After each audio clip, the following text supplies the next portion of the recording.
comment dire, c'est une façon de présenter les choses de manière générale, le combat de la France contre le terrorisme et pour la démocratie, qui est, peut-être qu'on peut en parler, qui est épouvantablement fallacieuse, car en réalité, je vais être parfaitement clair là-dessus, la présence militaire française au Mali, en aucun cas, ce n'est pour combattre le terrorisme et pour défendre la démocratie. Ça, c'est de la communication de la part des autorités françaises et de la part de l'armée française. Enfin, de l'armée française, entendez-moi bien, je parle de l'armée en tant qu'institution, je ne parle pas des soldats. Mais les motifs réels ne sont pas ceux qu'on nous raconte. En fait, mais je voudrais simplement revenir, si vous le voulez bien, sur les motifs invoqués et les motifs réels, parce que ça me paraît important à souligner. D'abord, est-ce que c'est pour combattre le terrorisme islamiste ? Ben non. Ça se prouve facilement. Le Qatar est un financeur massif du terrorisme et pourtant, il n'y a pas d'intervention militaire française au Qatar. Vous voyez ? Donc, c'est pas ça. Est-ce que c'est pour combattre... Il y a moins de poches de djihadistes au Qatar qu'au Sahel mais je vous parle sur le terrain. En termes de dangerosité, de propagation du terrorisme, le Qatar est infiniment plus dangereux que les combattants du nord du Mali. Vous comprenez ? En termes de danger et pourtant, il n'y a pas d'intervention militaire française au Qatar. Donc, c'est pas pour ça. C'est pas non plus pour combattre l'islamisme. Parce que une grande puissance islamiste, dangereusement islamiste aujourd'hui, c'est l'Arabie Saoudite. Et l'Arabie Saoudite, la France lui vend des armes.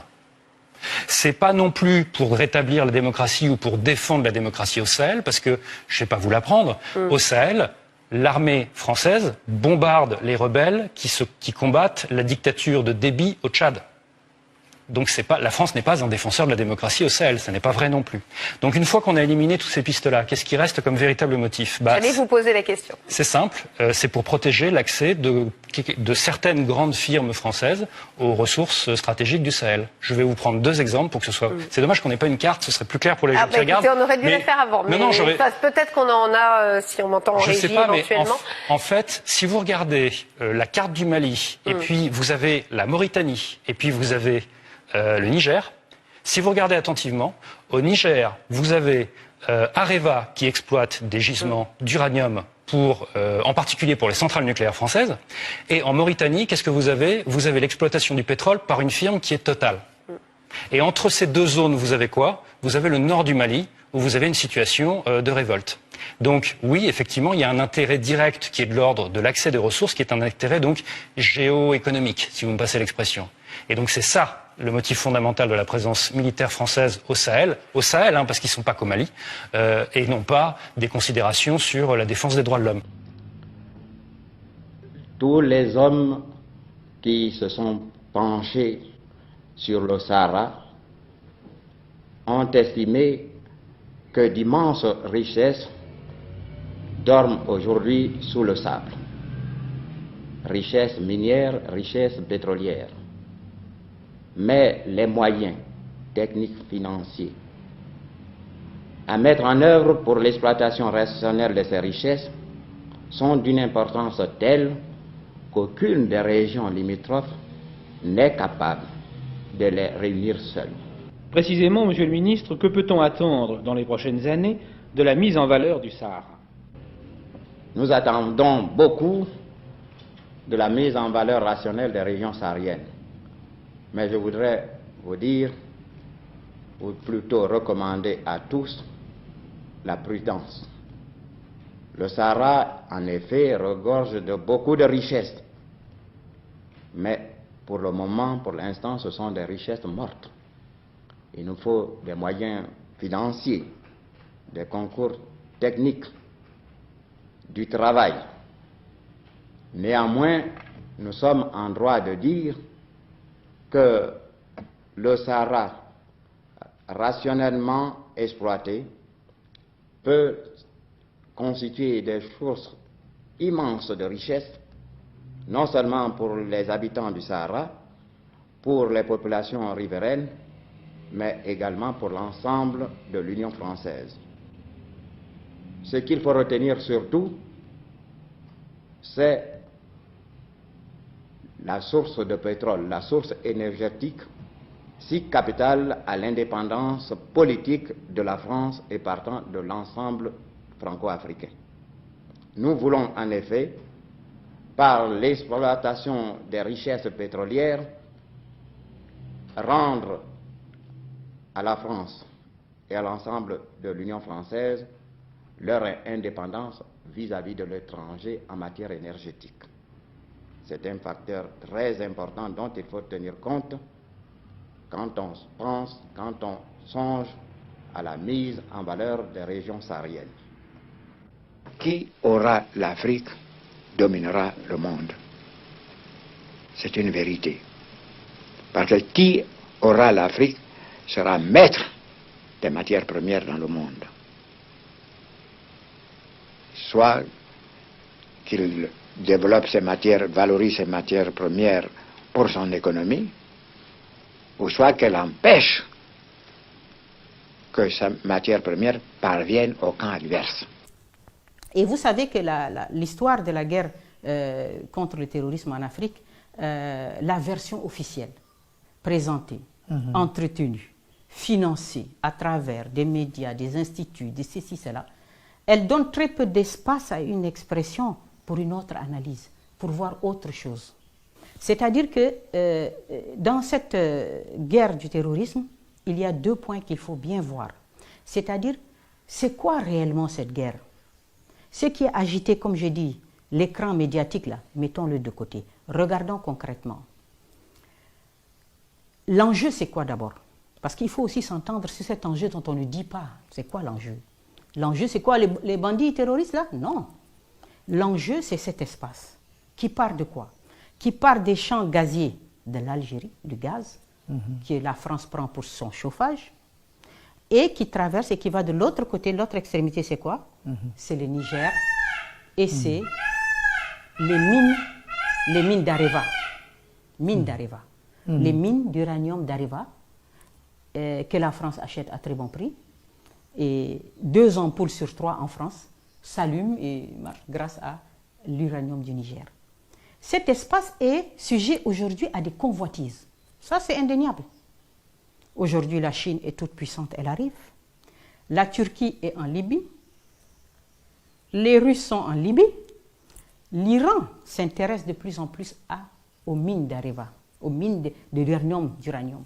3 fois le président iranien a été au Niger pour ils veulent des exploitations d'uranium. Donc la France, elle est inquiète parce que cet espace-là de tout temps, était contrôlé par la France. Et surtout, les richesses qui sont dans ces sous-sols exploitées par la France. Même pas exploitées, M. Niang, mais gardées en réserve. C'est gardé en réserve. Si ils veulent, ils disent que non, il n'y a pas de financement d'exploitation. Non, c'est pas exploité. Mais seulement, ils disent qu'on ne veut pas les exploiter. Mais on veut vous empêcher, vous aussi, Africains, de les exploiter. Parce que, sinon, si on vous laisse, les Russes vont venir vous proposer quelque chose, vous allez dire oui. Les Turcs vont vous proposer, les Chinois. Mais si vous sortez tout, nous, on a quoi? Donc, personne ne touche à cette zone. C'est une zone qu'on garde en réserve. Pour pouvoir justifier nos déplacements, il faut bien justifier que le Mali accepte une base militaire chez lui. Il n'en avait pas. Mais donc, il faut augmenter, articuler et présenter de manière dangereuse cette affaire. Janvier 2013.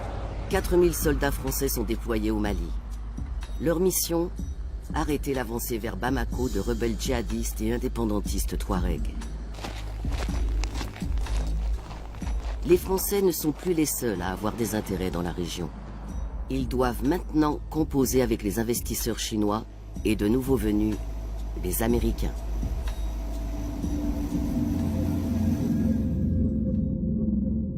La France-Afrique est devenue le monde Afrique.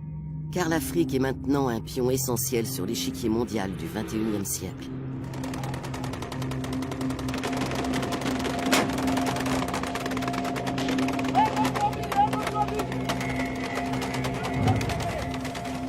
De la Libye à la Centrafrique et du Soudan du Sud au Mali du Nord, les conflits, la terreur et le chaos se sont répandus sur tout le continent.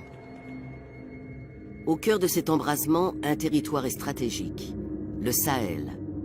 Cette vaste région qui englobe le Sahara au nord et les savanes au sud est devenue le nouveau front de la guerre internationale contre le terrorisme.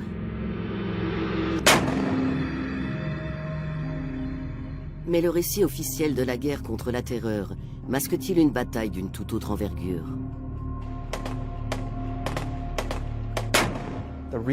Il y a des ressources en abondance. Il y a du gaz, du pétrole, du coltan, de l'or, du cuivre, et la liste ne s'arrête pas là. Toute la période actuelle est marquée par ce qu'on pourrait appeler a new scramble for Africa, c'est-à-dire un nouveau partage de l'Afrique. La guerre pour contrôler les ressources du XXIe siècle a déjà commencé. Déjà au XIIIe siècle, l'Empire du Mali s'étendait sur une grande partie de l'Afrique occidentale.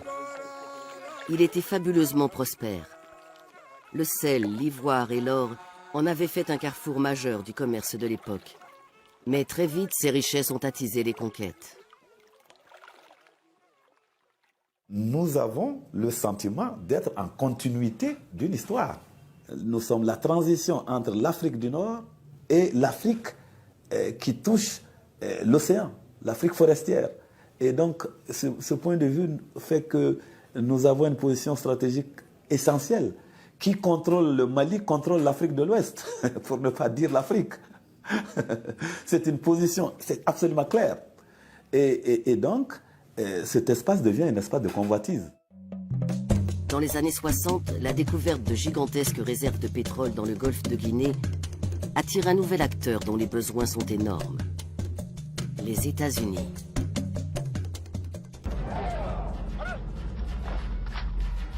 Les États-Unis investissent économiquement, mais aussi militairement sur le continent africain, devenu le nouveau champ de bataille de la guerre froide.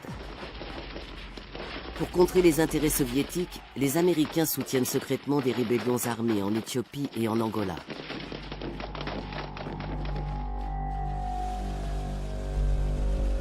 Après l'effondrement de l'Union soviétique, les États-Unis restent la seule superpuissance au monde. Ils lancent en 1992, dans le cadre de l'ONU, une intervention dite humanitaire dans la Corne de l'Afrique, un territoire hautement stratégique. Ils envoient en Somalie 28 000 soldats dans le but de mettre un terme à une guerre civile.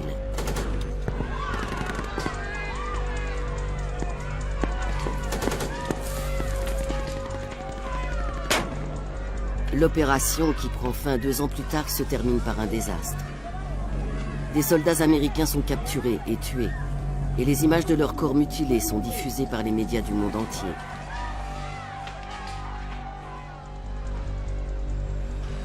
Pour les États-Unis, c'est une humiliation. L'armée se retire.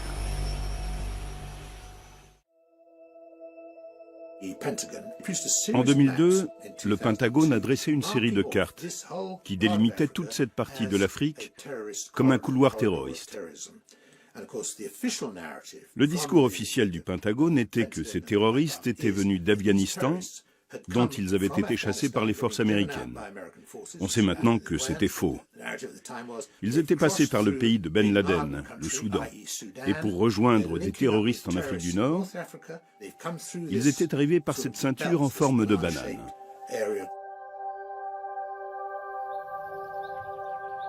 Jeremy Keenan, un professeur et essayiste britannique, a passé 40 ans à étudier le Sahara. Il soutient que le discours de l'engagement militaire des États-Unis pour la région n'est pas seulement sécuritaire. Il y a eu à cette époque aux États-Unis quelque chose de plus important peut-être que le 11 septembre. La publication de ce qu'on appelle communément le rapport Cheney. C'était le premier ordre exécutif donné par le président Bush après son arrivée au pouvoir. Et il consistait à faire le point sur la crise énergétique aux États-Unis. En 1997, l'importation de l'énergie et du pétrole dépassait le niveau de 50%. Psychologiquement, c'était un seuil critique. Ce rapport se focalisait sur les futures ressources de pétrole et naturellement sur l'Afrique, qui promettait de devenir le premier fournisseur de pétrole de qualité susceptible d'alimenter les infrastructures américaines. Encore plus que le Golfe. Si bien que d'un seul coup, l'Afrique a pris une importance cruciale pour la classe politique à Washington. Et plus particulièrement le Sahel, avec au nord, en Algérie et en Libye, les plus grandes réserves pétrolières d'Afrique, et au sud, celles du golfe de Guinée. De surcroît, le Sahara serait riche de gisements pétrolifères encore vierges. Soudain, on s'est mis à parler officiellement du développement d'Al-Qaïda dans cette région d'Afrique.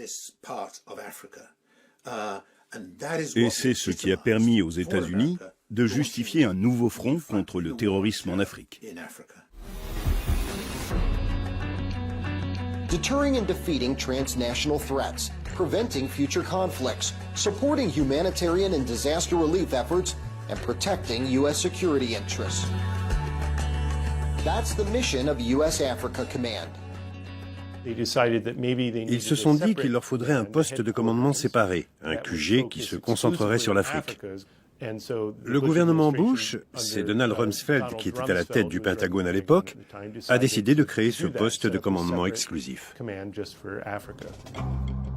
Les États-Unis sont le seul pays au monde à avoir divisé la planète en secteurs militaires distincts qu'ils surveillent et dans lesquels ils possèdent des bases. Il y a Northcom, PACOM, Southcom, EUCOM, CENTCOM et maintenant AFRICOM.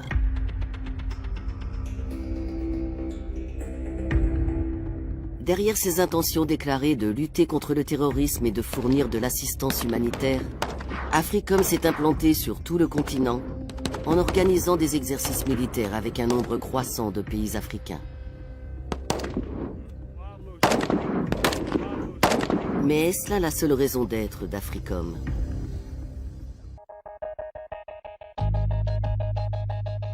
Pékin s'est fermement établi comme un contrepoids aux intérêts français et américains sur le continent.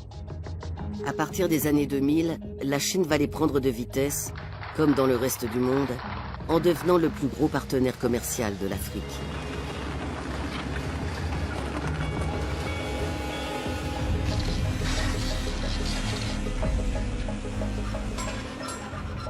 Les Chinois sont arrivés sur ce continent au moment où finalement toutes les puissances occidentales, et en particulier les Français, étaient en train de donner des leçons aux Africains en disant il faut faire des élections, il faut aller à la démocratie, et puis surtout il y avait les plans d'ajustement structurel du FMI et de la Banque mondiale. Les Chinois sont arrivés, ils ont dit aux Africains nous, on vous donne pas de leçons, on s'ingère pas dans vos affaires politiques. Les dettes, on vous donne tout l'argent. Finalement, les Occidentaux, c'est très bien, ils vous ont annulé les dettes, ils ont passé l'ardoise. Mais nous, auprès de nous, on vous donne des prêts énormes à taux zéro. Donc, ils ont fait le contraire de ce qu'ont fait les Français et les Occidentaux, et ils sont devenus les rois du pétrole, c'est le cas de le dire. Ça veut dire qu'ils ont accès à toutes les matières premières stratégiques. Dans ce câble diplomatique de 2010 révélé par Wikileaks, un assistant du secrétaire d'État américain qualifie la Chine de concurrent économique agressif, pernicieux et dépourvu de morale.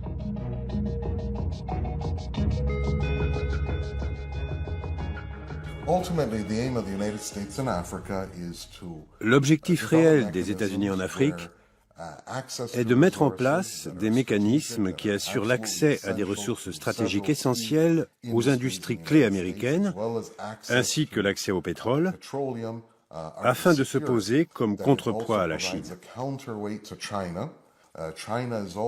La Chine se livre elle aussi à une course pour acquérir le plus de minerais, de pétrole et d'autres ressources naturelles possibles pour ses industries. Les États-Unis, bien qu'ils ne soient peut-être plus une puissance industrielle majeure, ont une industrie militaire qui dépend largement de minerais qui ne se trouvent qu'en Afrique. AFRICOM va être le moyen de consolider les intérêts américains sur le continent africain. Mais quand le Pentagone veut installer son poste de commandement sur le terrain, les choses ne se passent pas comme prévu. Les Américains cherchaient à établir le siège d'AFRICOM ainsi qu'un siège de la CIA pour l'Afrique au Mali. Le problème, c'est que les Africains ont une position commune actuellement de refuser l'établissement de nouvelles bases militaires.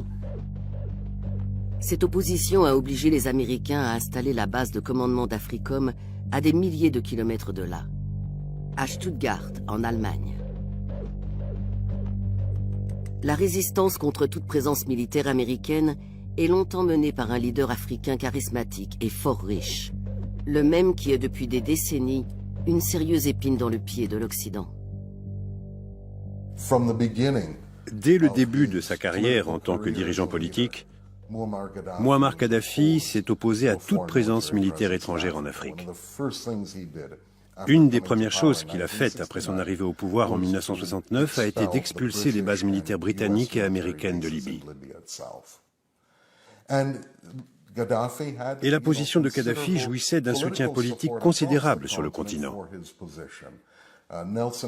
Nelson Mandela partageait quasiment le même point de vue. Il n'était pas question que des forces africaines soient commandées par des représentants militaires étrangers, ni que des militaires étrangers occupent une partie de l'Afrique ou opèrent sur son sol.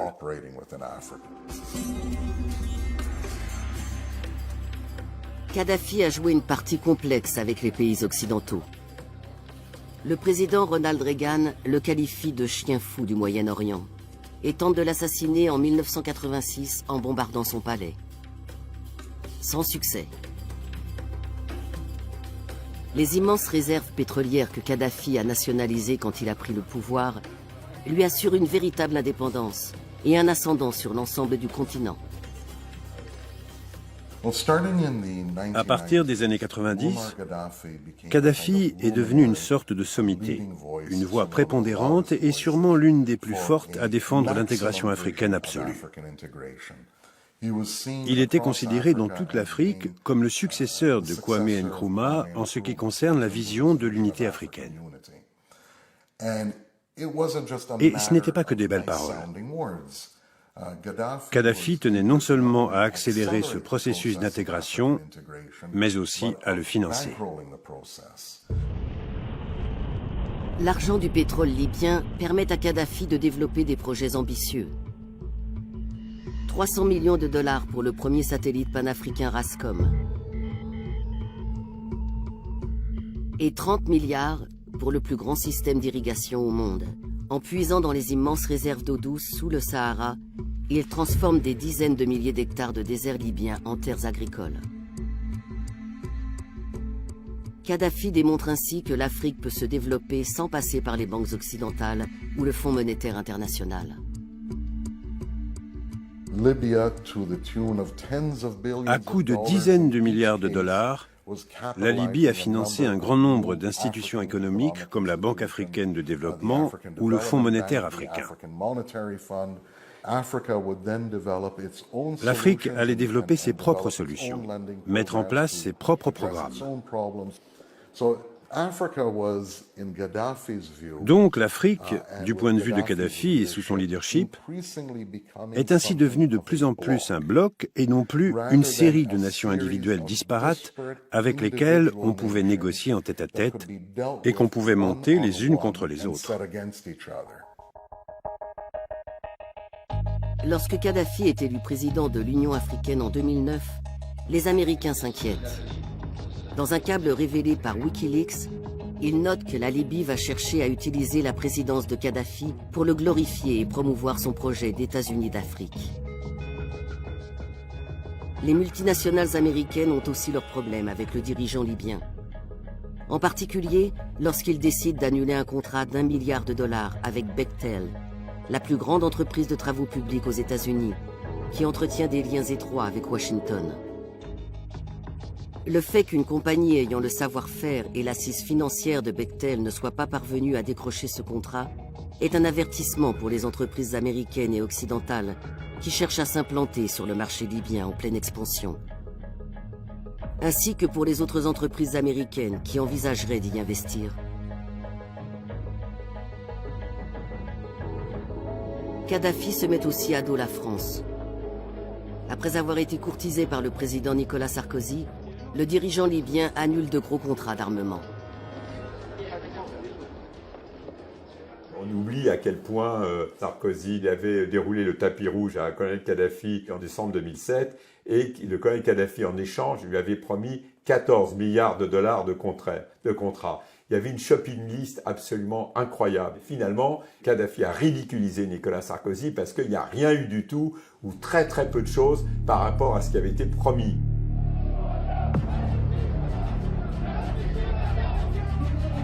En mars 2011, alors que le printemps arabe se répand en Afrique du Nord, la France et les États-Unis décident d'agir.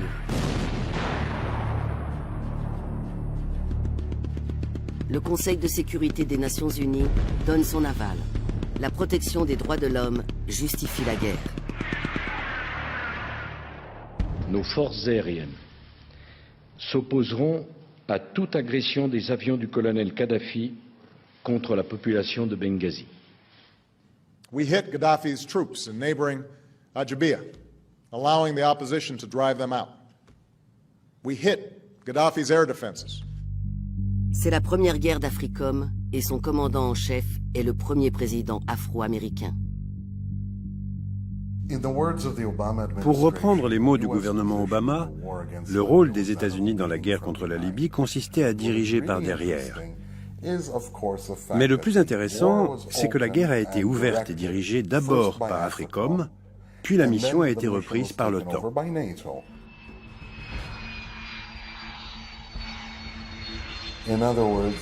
En d'autres termes, ceux qui mènent les opérations à l'OTAN sont eux-mêmes dirigés par les États-Unis qui commandent officiellement l'OTAN. En plus de ça, après l'arrêt des bombardements et avoir fait l'éloge des alliés en Libye, Obama a révélé qu'un certain nombre de bombardements français avaient en réalité été effectués par des pilotes américains.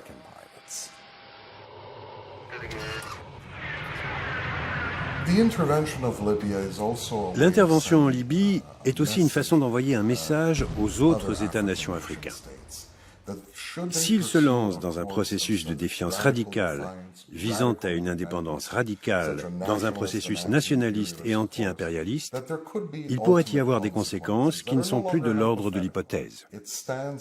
Cela revient à envoyer le signal clair aux États africains qu'il y a des limites dans lesquelles ils doivent opérer et qui ont été fixées par les opérations militaires américaines.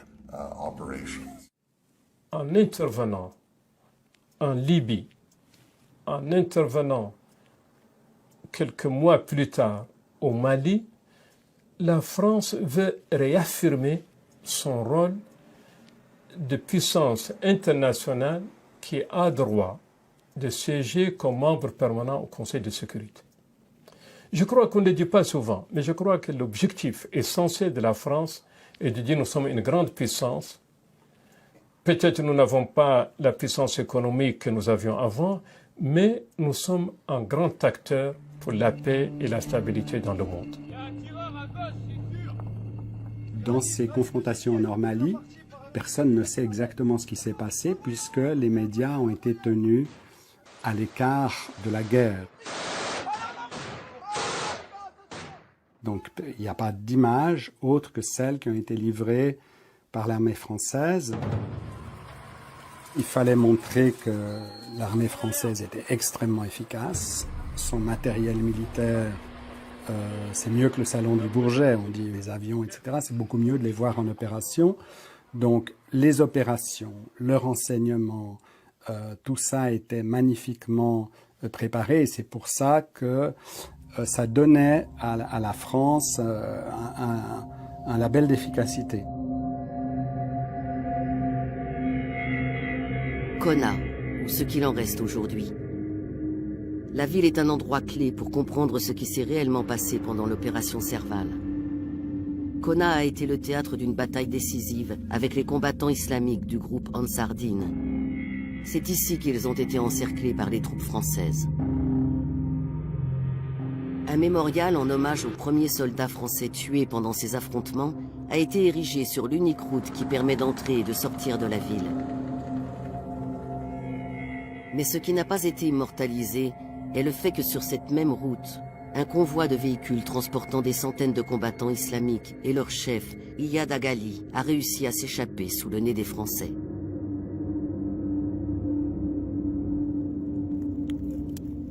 Sur le terrain, de nombreux témoins du conflit se posent des questions.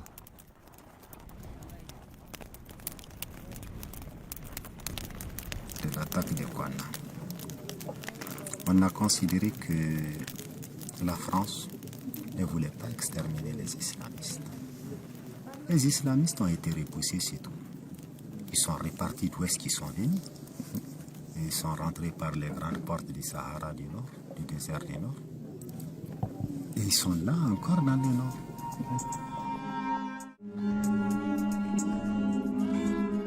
La question qui saute aux yeux, c'est ces pick-up, qu'est-ce qu'ils sont devenus au lendemain du début de l'intervention Serval?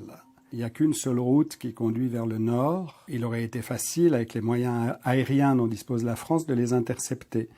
Donc, il semble bien qu'il y a eu une dimension politique très forte dans cette intervention qui a été plus importante que la dimension militaire. Dans cette guerre de l'ombre, quel intérêt la France aurait-elle eu à ménager les forces qu'elle était censée combattre? Les Français, à travers la firme Areva, exploitent les mines d'Arlit, qui sont à 300 km de la frontière malienne, en face du nord du Mali. Donc ça a été invoqué comme une des causes de l'intervention française parce que c'est une région sensible. Et en même temps, au sud d'Arlit, il y a d'énormes gisements inexploités d'uranium. Et du point de vue de la France, il y a la volonté de garder la main sur les ressources d'uranium qu'elle n'exploite pas pour le moment ou dont elle retarde l'exploitation, mais pour empêcher d'autres d'avoir accès à ces ressources. Les Français étaient favorables et travaillaient à une certaine autonomisation du Nord Mali, Touareg, par rapport à Bamako. Pour forcer le Sud à accepter, à être plus docile au diktat de la France et dire au Nord, c'est grâce à nous que vous avez cette autonomie, donc on travaille la main dans la main. Donc c'est trouver dans ces deux partenaires des avantages.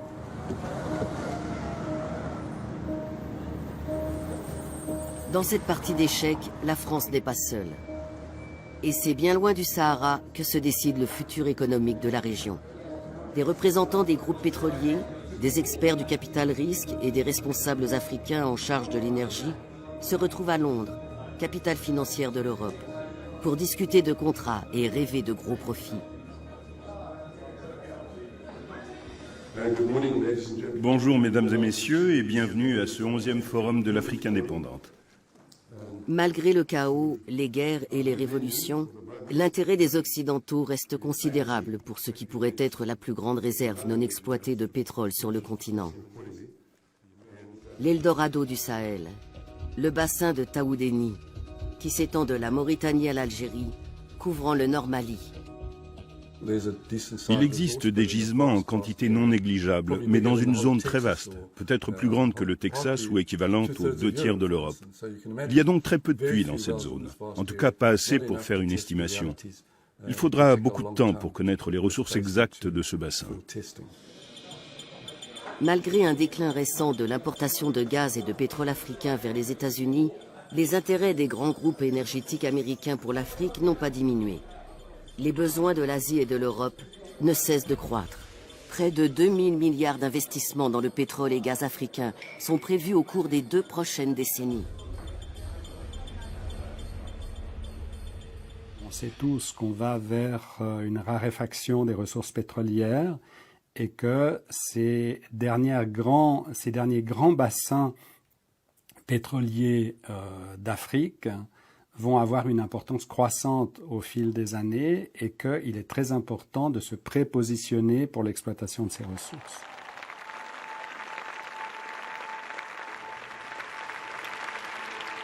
En mai 2014, Obama annonce qu'il va consacrer 5 milliards de dollars supplémentaires à la lutte contre le terrorisme mondial. But as we move to a train and advise mission in Afghanistan, our reduced presence there allows us to more effectively address emerging threats in the Middle East and North Africa. So earlier this year, I asked my national security team to develop a plan for a network of partnerships from South Asia to the Sahel.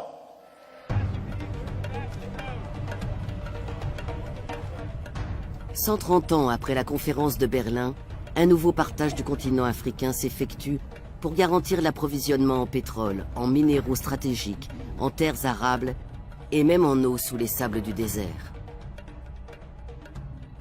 C'est pour cela que la véritable histoire de l'intervention de l'OTAN en Libye reste à écrire. reste à écrire. Mais elle découle de cette affaire non, mais pas du tout, parce que la France à elle seule ne pouvait pas mener cette intervention. Les Britanniques aussi y ont été associés. Il fallait qu'il y ait les États-Unis qui ont été associés, l'ensemble des pays de l'OTAN, même la Norvège y a été associée, le Qatar y a été associé, les Émirats Arabes Unis y ont été associés, l'Arabie Saoudite y a été associée. Mais vous avez été au cœur du système libyen, vous avez été au cœur de l'État libyen. Oui, mais je vais vous dire pourquoi. Je vais vous dire pourquoi. Je pense que Kadhafi a signé son arrêt de mort lorsqu'il a décidé de créer une monnaie commune à l'Union africaine. Car je vous rappelle que la Libye fait partie de l'Union africaine. Que le siège de cette banque, de la banque qui devait émettre cette monnaie, avait déjà été fixé au Cameroun. Je vous rappelle que dans le cadre du financement de cette banque, l'État libyen apportait 90% du capital requis. Ce qui permettait ainsi à l'Union africaine de sortir des griffes, ou des pays membres de l'Union africaine, de sortir des griffes des bailleurs de fonds internationaux dont l'aide repose sur le dollar. Ça a été pour lui une erreur cardinale. Car à partir du moment où il a pris cette décision... C'était en quelle année ? C'était en 2008-2009. Car à partir du moment où il a pris cette décision, il a heurté de front les intérêts des États-Unis et du dollar américain. Et vous avez un deuxième élément. Du temps du régime, les compagnies pétrolières étaient strictement encadrées. Elles avaient des zones qui étaient exploitées, certes, mais elles avaient un quota de production qu'elles ne pouvaient pas dépasser. Il y avait des conditions financières extrêmement sévères.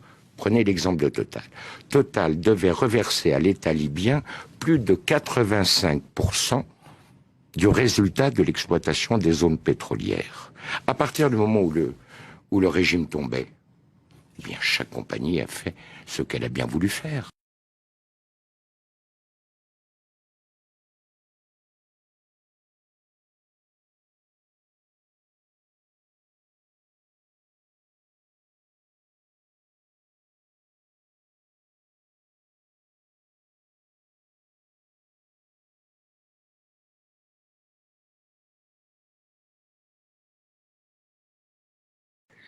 One of the main things that I myself heard firsthand at the time of the war, and I was shocked by, is a French mediator who came to Libya and said to me personally, why did you have to think and support the African currency, the African unified currency? The West sees such economic efforts initiated by Gaddafi in Africa as very, very, very dangerous and destabilizing for the European security, economic security, and for the dominance, imperialist dominance Europe has over Africa. Not many people think that such a project led by Libya to establish the common African market and the united African currency are actually the main reasons, or among the main reasons of NATO's intervention in Libya.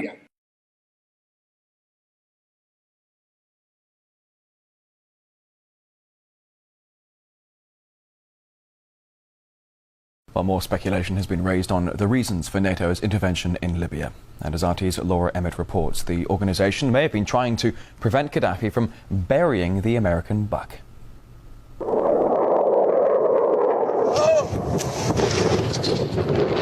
According to some, it's about protecting civilians. We must not tolerate this regime using military force against its own people. Others say it's about oil. The only reason they're interested with Libya is about the oil. You'd think we'd be in Iraq if the major export there was broccoli. But some are convinced intervention in Libya is all about currency, specifically Gaddafi's plan to introduce the gold dinar, a single African currency made from gold, a true sharing of the wealth. It's one of these things that you have to plan almost in secret, because as soon as you say you're going to change over from the dollar to something else, you're going to be targeted. There were two conferences on this. One in 96 and another one in the year 2000. called the World Mataba Conference organized by Gaddafi. And everybody was interested. I think most countries in Africa were keen. Gaddafi didn't give up. In the months leading up to the military intervention, he called on African and Muslim nations to join together to create this new currency that would rival the dollar and euro. They would sell oil and other resources around the world only for gold dinars. It's an idea that would shift the economic balance of the world. Countries' wealth would depend on how much gold they have, not how many dollars they trade. And Libya has 144 tons of gold.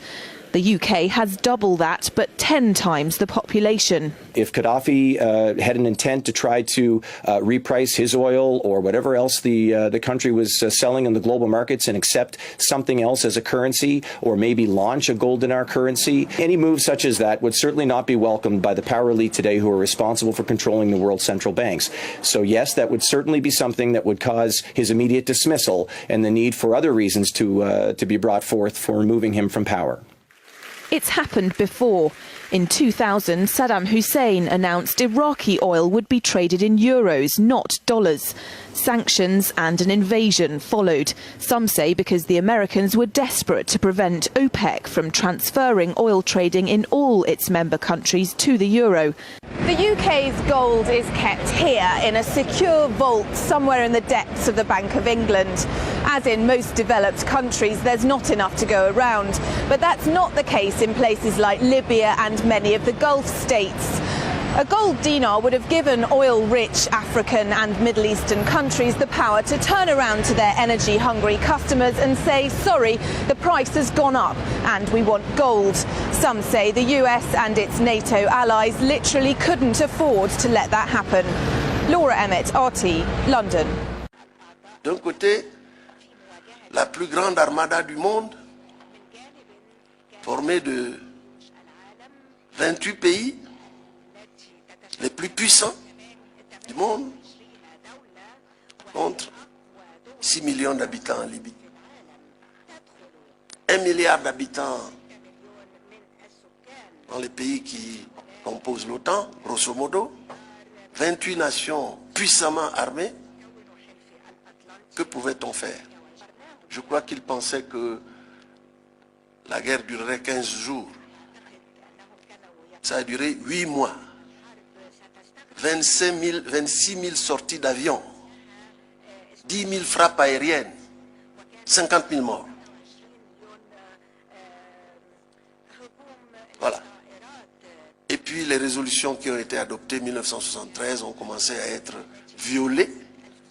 On passe à la résolution 1973 qui parlait de no-fly zone basée sur la protection des civils à régime change.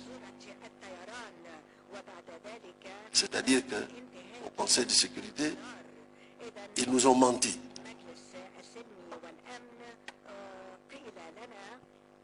Voilà la situation. Ce qui explique qu'en Syrie, dès qu'ils ont voulu faire la même chose, ils ont eu 2 vétos. Même pas un seul, 2 vétos. Lorsqu'un président de la République française interdit, moi je suis tombé sur le dos quand j'ai entendu ça. Vous savez que l'Union africaine, qui était à l'époque présidée par son Excellence le président Obiang, de la Guinée équatoriale, avait, à propos de la Libye, avait une solution négociée à proposer. Ils ont formé une délégation pour y aller. Et Sarkozy leur dit, je vous interdis de monter dans l'avion, parce que si vous passez l'espace, je vous flingue. Eh bien ça s'appelle de l'irrévérence, c'est de l'irrespect. On ne parle pas comme ça à des pays qui sont souverains. Ce n'est pas que des mots, ça a un sens. Bon, vous savez qu'il y a beaucoup de gens, ils ont la jalousie sur le bien, la richesse des Africains. Aujourd'hui, la crise économique qui secoue aujourd'hui les pays européens, ils tentent de changer l'ordre mondial. Ils tentent de chercher les moyens comme ils veulent. Parce qu'il n'y a pas de possibilité de sauver la situation de la crise. Aujourd'hui, voyez-vous le problème de la Libye? On a réparti les revenus pétroliers. Ça, c'est pareil. Vous voulez dire que les États occidentaux se sont partagés la Libye aujourd'hui? Aujourd'hui, ils veulent changer l'ordre mondial. Ils se sont retrouvés la Libye pour trouver la richesse. C'est le problème qui arrive. Ça, les complicités que la Guinée équatoriale a, parce que la Guinée est un pays riche. Il y a certains États ou certains organismes ou entreprises qui ont besoin de la richesse de la Guinée équatoriale. Vous les connaissez? Non, je ne peux pas parler. Non, mais on a souvent dit que vous faisiez... C'est l'intention. C'est l'intention. Alors, vous faites l'objet de pression, Monsieur le Président, de la part des États occidentaux? Oui, toujours. Toujours? Oui. Comment ça se manifeste? Bon, politiquement. Ah bon? Oui. C'est-à-dire, par exemple, comme les biens mal acquis, par hasard? Bon, le problème des biens mal acquis, c'est récent. C'est récent. Oui, toujours, j'ai des pressions. Avec certains pays, l'ancienne puissance coloniale, peut-être je suis aujourd'hui comme membre des pays de CEMAC. Il y a la beaucoup communauté de choses. économique et monétaire d'Afrique centrale. Oui, parce que la Guinée équatoriale tente d'imposer une situation pas pour avoir la transparence dans la situation de CEMAC. Parce qu'il n'y a pas de transparence. Dans la gestion des institutions de la CEMAC, Oui. la communauté économique Oui. et monétaire Par d'Afrique exemple, centrale. les mêmes banques centrales, les revenus, c'est-à-dire les intérêts, ne correspondent pas à les Africains. Ah bon? Oui. Mais qui les détourne ces revenus? Je ne sais pas. Monsieur le Président, vous avez une idée. Non, non. Vous avez une Je idée. sais, C'est qui? C'est l'ancienne puissance colonisatrice, la France? Oui, les puissances oui. La France, entre autres. Vous savez que j'avais une discussion avec le président Chirac, parce que j'avais mis notre moyen économique à un banc américain. On m'avait accusé d'avoir violé la convention, la règle de CEMAC. J'étais obligé d'apporter tout l'argent. Votre trésor. Oui, mais j'ai demandé l'intérêt pour pouvoir gérer bien le fonds de la Guinée équatoriale. Éclairez mon ignorance, Monsieur le Président. Comment la France intervient dans la CEMAC, dans la Banque des États d'Afrique Vous centrale? savez que la France aussi, c'est un pays membre de CEMAC. Oui, parce que la protection de la Guinée, la monnaie, est garantie par la France. Est garantie pour la France. Parce que la France, il y a des bénéfices aussi. Et elle tire de gros bénéfices? Oui, c'est ça.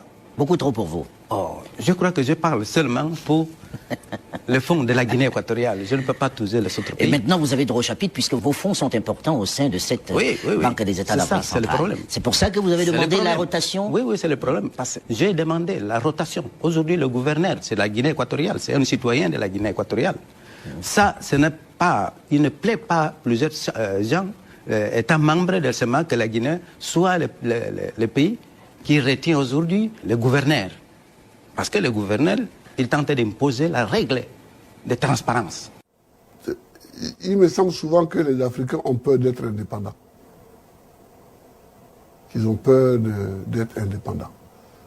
Par exemple, je suis en train d'étudier avec le président Bian comment faire pour créer au niveau de l'Afrique une banque d'investissement.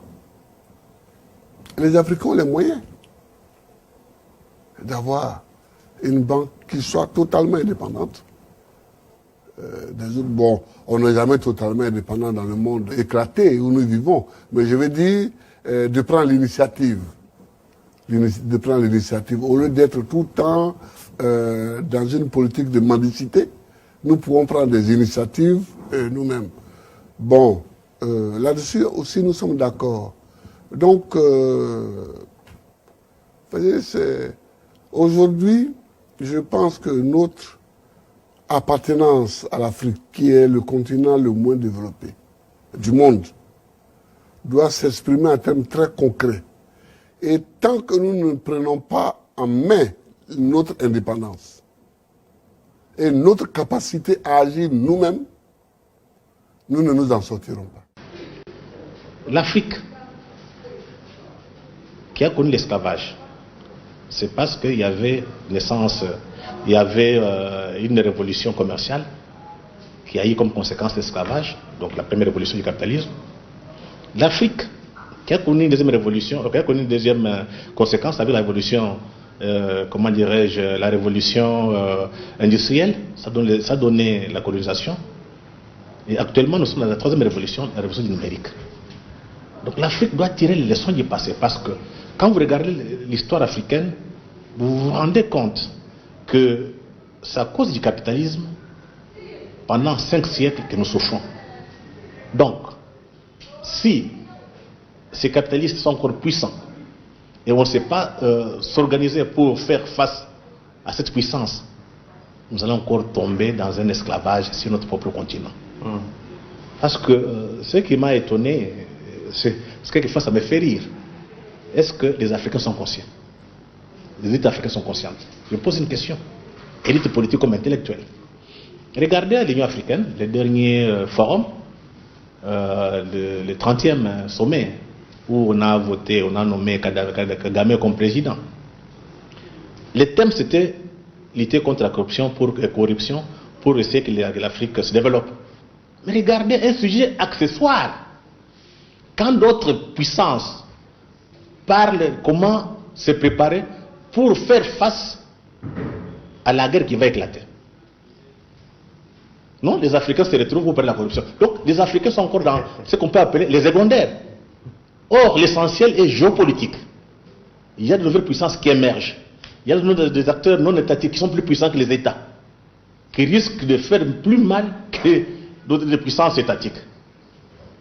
Regardez, on n'est pas tellement, on ne suit pas les informations ici. On ne suit pas les informations, mais on ne lit pas beaucoup. Je pense que c'est le travail de l'élite. J'ai dit, on vient de connaître, on a un passé douloureux avec le capitalisme. Nous devons être attentifs pour voir, suivre de plus près ces mutations, pour éviter que l'histoire se répète. À Davos, il y a eu beaucoup d'interventions, des hommes d'affaires. C'est en Suisse à Davos, forme de Davos, des hommes d'affaires, des militaires, des diplomates, des intellectuels, des journalistes. Et là-bas, on parle d'une crise économique. Cette crise va éclater cette année. Quand la crise va éclater, résultat, il y aura la guerre. Et aujourd'hui, toutes les grandes puissances se préparent à la guerre. Il n'y a que l'Afrique qui ne comprend pas. L'Afrique est dans l'accessoire et dit non, non, il faut combattre la corruption. Alors que la guerre est à la porte. Donc c'est un peuple qui n'a pas tiré les leçons de l'histoire, qui a connu un passé douloureux. Quand Trump, le président américain, a fait le premier tour en Asie, la Chine, Philippines et autres, Corée du Sud, Trump est passé par les grandes bases militaires à Hawaï. Il a mis les troupes américaines en alerte. Automatiquement, la Chine a répondu. La Chine, le président Xi Jinping, a demandé à l'armée chinoise de se préparer, de faire des exercices à balles réelles pour se préparer à la guerre. Au même moment, le président Poutine demande à l'industrie d'armement de se préparer à la guerre. Et la dame, Madame Merkel, au forum, l'Allemande, il a parlé que l'Europe doit se préparer aussi à avoir une force militaire en dehors de l'OTAN pour faire face à ces menaces de la stabilité du monde. Je vais encore plus loin. Le monde arabe, les présidents, les fils un prince arabe, il a organisé l'Arabie Saoudite, il a organisé à peu près 47 pays musulmans pour faire une coalition militaire sunnite contre les chiites, donc l'Iran avec les autres. Donc tout le monde se prépare à la guerre. Il n'y a qu'en Afrique où les gens prient pour la paix, où les gens créent des chaos, où les gens se battent contre la corruption. Donc nous sommes, je ne sais pas ce qui nous arrive, nous sommes aveuglés. Nous sommes aveuglés. Donc nous qui lisons souvent, nous devons tirer l'attention. Parce que, vous savez, après chaque guerre, les puissants, donc les gagnants, se partagent toujours les espaces, les butins. On redessine les frontières. Or, quand vous venez dans le cas de l'Afrique aujourd'hui, vous prenez le nord de l'Afrique. Vous avez une base américaine. Vous avez la base française. L'Allemagne va s'installer aussi avec sa base. Vous prenez la Corne de l'Afrique. Vous avez la Chine. La Chine qui a compris pour ses intérêts, il doit les défendre. Vous avez la Turquie, vous avez le Japon, ils ont des bases. Or, ces gens-là ne vont pas se battre pour notre bien. Les jours où vont ça, donc la guerre éclater, ils vont trouver un compromis. C'est partager l'Afrique. Donc nous sommes sur ce que j'appelle, on est en train de préparer le partage de l'Afrique 130 ans après. J'ai dit, il faut que les gens tirent les leçons du passé. Un passé récent. La Libye, on prévoit déjà 3 États. Ces jours-ci? Oui, déjà. Les 4 circulent. La Libye. Est-ce que la Libye, est-ce que c'est le même peuple, là, même religion? Qui a fait la guerre? C'est l'Occident. Pourquoi l'Occident l'a fait? Pour écarter la Chine du jeu et deuxièmement contrôler le pétrole. Donc le capitalisme connaît des mutations, on s'en fout de vous. Parce que dans l'imaginaire des géopolitologues occidentaux, l'Afrique, c'est un continent de manœuvres entre grandes puissances. Très souvent, on lit que les auteurs occidentaux. Il y a dernièrement un auteur russe qui a publié un ouvrage en 2015 sur la guerre hybride. Comment l'Occident fait? Puis on parle de la guerre hybride ces derniers temps. Oui, oui. Donc cette guerre hybride, comment l'Occident fait pour empêcher la Chine, avec son projet Une ceinture, une route, de s'étendre. Donc il y a déjà une compétition entre l'Amérique et la Chine. Je ne dis pas un affrontement, je dis une compétition. Donc la Chine a proposé une ceinture de route. Et dernièrement, le président Trump a publié, je pense, un truc sur, en tant que je regarde,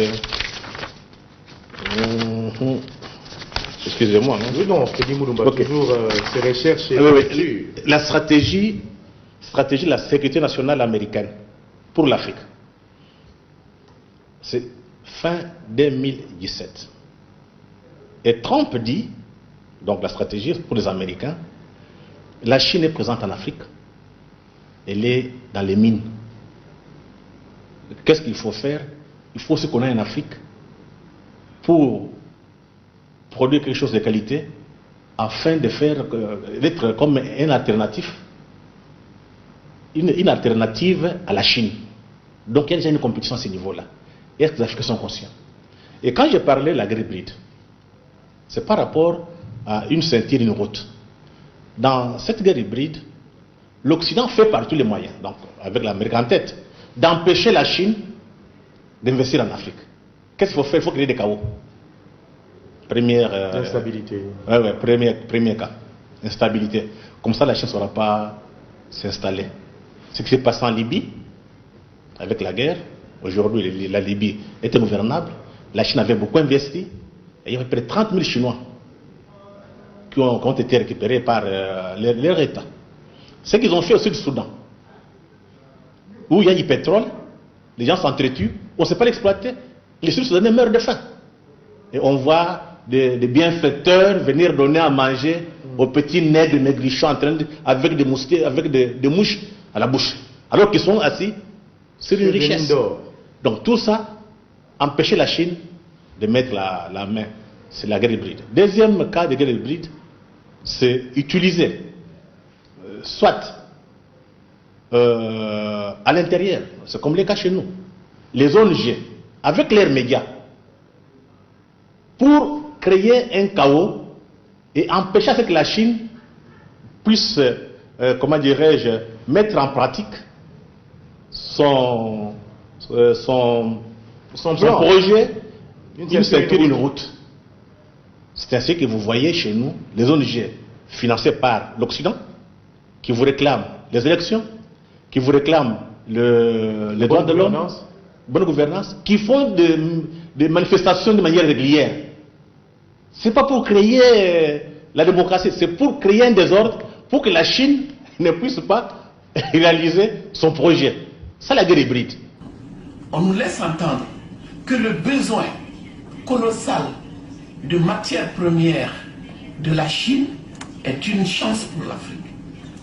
Ça veut dire que nous ne sortons pas du schéma qui consiste à donner, à ouvrir les entrailles de la terre africaine pour donner les richesses de l'Afrique. On ne sort pas de ce schéma. On change seulement d'interlocuteur. C'est même pas d'interlocuteur. On appelle cela un développement. Ce n'est plus unipolaire, ce n'est pas bipolaire, et c'est multipolaire.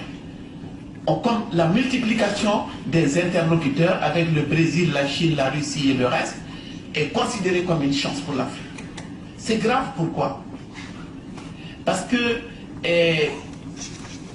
on n'a pas réglé le problème du paradigme, on n'a pas questionné le paradigme, on ne l'a pas remis en question, mais on nous invite à entrer là-dedans, mais seulement à engranger de l'argent pour des ressources dont la surexploitation débouche sur une catastrophe écologique. On est déjà dans la catastrophe écologique, mais on demande à l'Afrique d'entrer dans ce schéma-là pour continuer à offrir l'uranium, le pétrole, le coltan, l'or dont les autres ont besoin. Donc la grande bataille qui s'annonce entre l'Occident et l'Orient, entre les États-Unis et la Chine, bien sûr l'Europe cherche sa place là-dedans, mais ça c'est un autre débat. Donc c'est cette bataille qui s'annonce. On demande à l'Afrique d'être présente pour offrir aux demandeurs des matières premières ce dont ils ont besoin.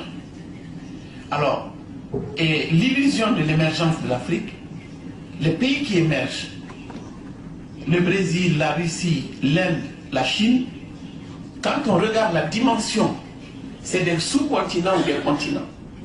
Nous sommes 53 micro-États, des petits États qui n'ont pas réussi à faire la paix à l'intérieur, qui n'ont pas réussi à surmonter les problèmes de frontières, mais à qui on fait miroiter le fait que rien que la simple organisation des élections, c'est la démocratie. Africa, historically, sub-Saharan Africa, has been fundamental to the global prosperity of the advanced countries. Okay? And Africa had a role to play. It has a role as a raw material producer. We will not allow sub-Saharan Africa to escape that. Okay, we do everything to keep sub-Saharan Africa where it is, also impoverished. It's absolutely vital for the prosperity of everyone else. So let's get clear about that. Okay, and this means all the economic structures, all the global institutions, and the economics we teach everyone is all designed to keep Africa exactly where it is. And whether it is Europe or US or now China, it's always the same. We need Africa to be impoverished because we need those raw materials and we need them dirt cheap. Okay, so that's the message. It doesn't mean to say that there's nothing Africans can do. Of course there is. Okay, but this is the opposition that they're fighting. This is what it's about. Because if Africa does do something different, I assure you living standards of all those in Europe and North America and Asia is going to fall. Okay? And that is a big price to pay. I assure you that the West is not going to allow that without a big fight. Okay, so this is what it's fundamentally about. We are part of the producers of ideology. At universities and academic institutions, we are complicit in this whole enterprise. Okay, so the job of many Western academics is to convince Africans they have to keep doing what they're doing. Okay, and to show them it's your fault that you're poor. It's not our fault. It's your fault that you're poor. You know, so this is what we do in academic institutions. Ce qui signifie clairement et même très clairement que l'Afrique doit rester à jamais dans le sous-développement ou le quasi-développement afin d'assurer le développement de l'Occident en fournissant presque gratuitement toutes les matières premières dont l'Occident a absolument besoin pour son développement, son progrès, sa puissance, son bonheur. Le pompage de l'Afrique par l'Occident installe ici le sous-développement et crée là-bas le développement. Ce pompage continu signifie que l'Occident n'a aucun intérêt à ce que l'Afrique se libère et se développe. L'Occident n'a aucun intérêt à le faire. Donc les aides et les coopérations, c'est des cadeaux empoisonnés, puisqu'en fait, c'est pour freiner l'Afrique en réalité. Et nous ne le comprenons pas encore. La cause profonde du sous-développement, ce n'est pas tellement ce qu'on raconte, corruption, bonne gouvernance, mais quelle est la cause profonde qu'on ne dit pas, que les experts même africains ne disent pas pour respecter les normes des critères internationaux. La cause profonde du sous-développement, quelle est-elle de l'Afrique noire? Mais cette cause du sous-développement, c'est l'Occident. Il ne faut pas chercher midi à 14 heures. Depuis le XIIIe siècle, à travers la traite négrière atlantique, des millions de Noirs sont pas dans les conditions qu'on sait. À travers l'esclavage, c'est-à-dire traiter des êtres humains sans droits humains comme des animaux. La colonisation, et on payait même les impôts, on vous coupait les bras, si vous n'avez pas payé l'impôt, même mort. La domination, l'apartheid, la néocolonisation. Alors si l'Afrique possède, voilà la question, si l'Afrique possède la maîtrise de ses ressources minières, de ses forêts, de ses hydrocarbures, de ses eaux maritimes, de ses terres arables, alors l'Occident s'affaiblit inéluctablement. Donc, il faut, pour le salut de l'Occident et la domination des damnés de la terre, comme disait Frantz Fanon, il faut que l'Afrique noire soit toujours asservie, infantilisée, la néocoloniser et du coup la sous-développer. On a intérêt à le faire par tous les moyens. Tous les instituts, toutes les écoles, tous les grands cerveaux européens travaillent sur cette question-là. Parce que si l'Afrique échappe, nous sommes... La question de l'Afrique n'est donc pas le sous-développement ou le développement. Il faut ouvrir les yeux, ce n'est pas notre question. La question de l'Afrique, on s'est trompé pendant des années dans nos cours de sciences po et tout, de sciences économiques. On s'est trompé. La question de l'Afrique n'est pas le sous-développement ou le développement. Nous n'avons pas à nous développer, ça se fait automatiquement. L'enfant qui naît ne se pose pas la question de respirer. S'il a de bons poumons, il respire automatiquement. La question de l'Afrique est très nettement, il faut le dire, la question du rapport de force dans le monde contemporain. La question du rapport de force dans le monde contemporain. Je vais m'expliquer sur ça, en prenant des images. Pot de terre, c'est-à-dire la céramique, la poterie de terre. Pot de terre contre pot de fer, qui gagne? Qui domine? Qui dirige? Qui fait la loi? C'est tout. Hein? Car les faibles, ceux qui sont, je prends l'image de pot de terre, les faibles, les pauvres, les fragiles, les timides, les balkanisés, on attend quoi? Les balkanisés ne sont qu'au pot de terre.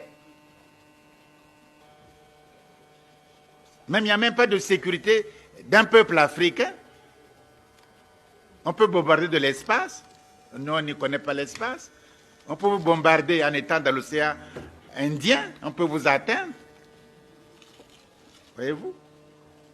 Donc la question de l'Afrique n'est pas encore une fois le développement, mais la création d'une puissance politique africaine. C'est ça, c'est tout. La création d'une puissance politique africaine à l'échelle continentale. Tout le reste trouvera sans délai des solutions convenables. Tout le reste. L'industrialisation, le développement, les routes, tout le reste trouvera. Il faut des États-nations africains locomotives. Parce qu'il faut qu'il y ait ceux qui amènent le train aussi. Hein. Il faut des États africains, nations à l'heure actuelle, des États-nations africains, même si tout le monde, nous sommes tous des pots de terre, mais il faut quand même que certains soient des locomotives, c'est-à-dire des leaders.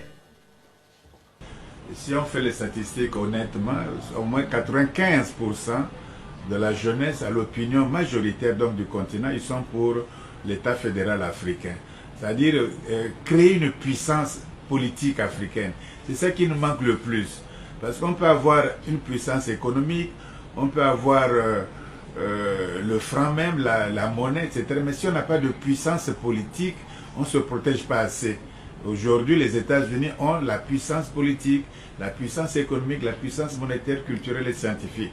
Mais ils ont d'abord eu la puissance politique qui a créé toutes ces autres puissances. Nous, on nous dit de faire l'économie avec les moyennes et petites entreprises.